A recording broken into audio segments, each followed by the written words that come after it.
was quite the contrast from walking in the neighborhood level with the smaller street and the activity and pedestrian and school buses and kids and the whole activity level to being out on the street of Livernois in Michigan. And as we were working on this, it occurred, my first reaction is, why are we here when this is just such a non-friendly environment?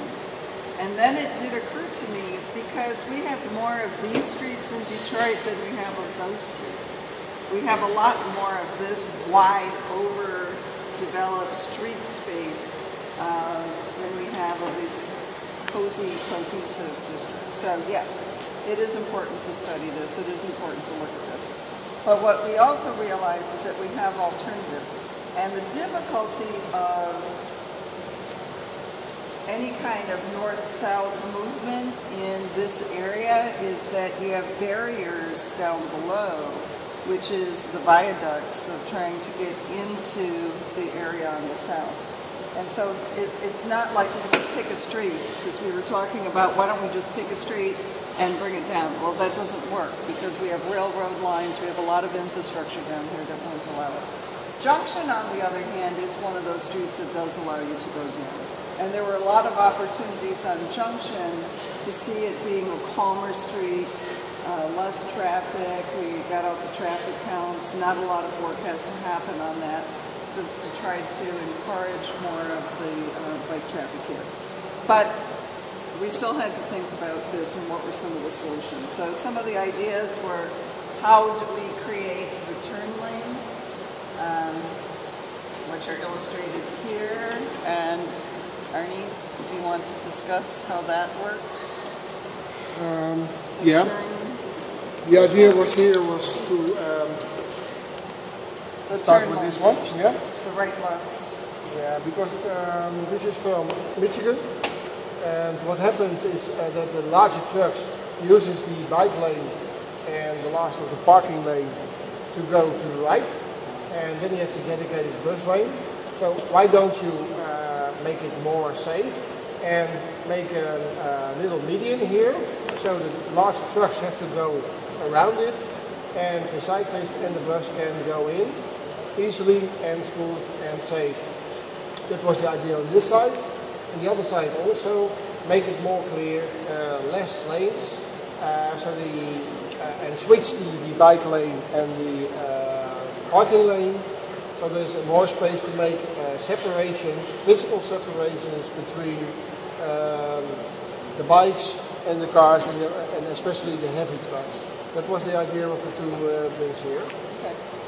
So here we have this very wide infrastructure that, as we witnessed the woman walking across the street, trying to make it all the way across.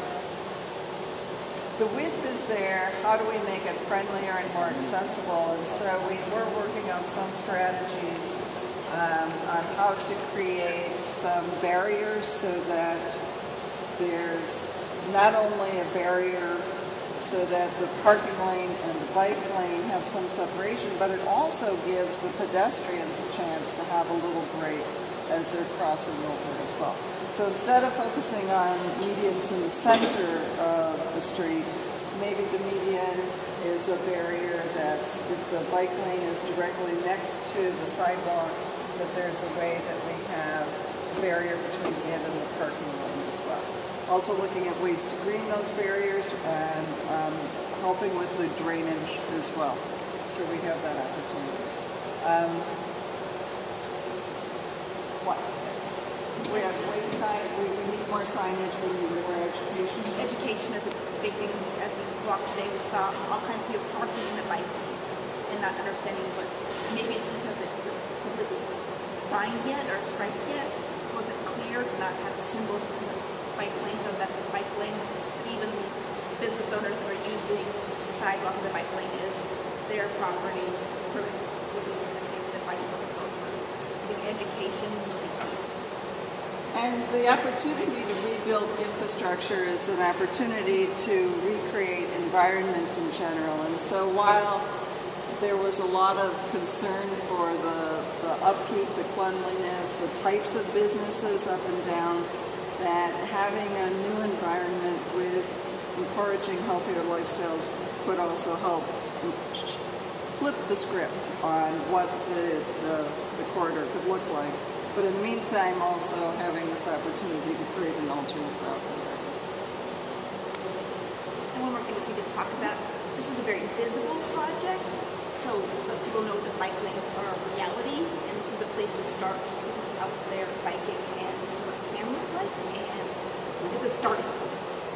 And strong partners with Southwest Housing Solutions and others up and down the way to help get that education process started on what it is and what it means. So, we had a lot to work with to begin with because we got a great thriving business district over here. We got a great pedestrian bridge getting across the freeway, a welcome center, and a lively community district over here. And we have the Iron Bell Trail coming along Verner, coming to Grand Boulevard into Bagley, and the Inner Circle Greenway coming along Verner, heading that way. What we look to do is try and build off of the successes that are already there. The entire street is pretty bicycle and pedestrian friendly. Work aside, we appreciate all of your work on the roads, and but we're kind of looking to just say, how can we step it up a notch and make it more of a pedestrian priority, to discourage any through traffic unless they're specifically going to this district. So one of the things that we talked about was putting in mini circles, so small little traffic islands at these intersections at 24th and 25th in order to calm the traffic, but also get rid of the four-way stop signs. So big ring sign clutter. More often than not, motorists aren't making complete stops at these stop signs anyways, and bicyclists do not like them because bicyclists don't want to have to stop because we fall off our bikes. So doing the mini circles over here, as well as having a raised intersection at the surface drive for I-75. So that way we're slowing vehicles down because we don't want them accelerating to get on the freeway before crossing this intersection, which is a very vital link in the entire Mexicantown corridor, but specifically in the Bagley district. Other enhancements that we're looking at doing was including the sidewalks along the median at the intersection of Bagley and Grand Boulevard, and putting in the crosswalk markings there as well, and doing wayfinding signage throughout the corridor, so that way people can know when they're on the Iron Bell Trail, when they're on the Circle Greenway, and that way they can navigate around. So that's it in a nutshell. I don't know if you guys want to add anything else. You want to talk about making it a little bit more pedestrian and oh, yes, good point. Stretch there. Yeah, so when we're walking this corridor, it already seemed like it was functioning like a shared street. There wasn't many vehicles traveling. When they are coming through, they're going to the loading area for the tortilla factory, or they're going into one of the parking lots. So we thought, well, since we're already trying to make it more calm in that area, could we actually make it a shared street? So that way the sidewalk and the streets can be at the same level. It'll be a little bit easier from an ADA standpoint.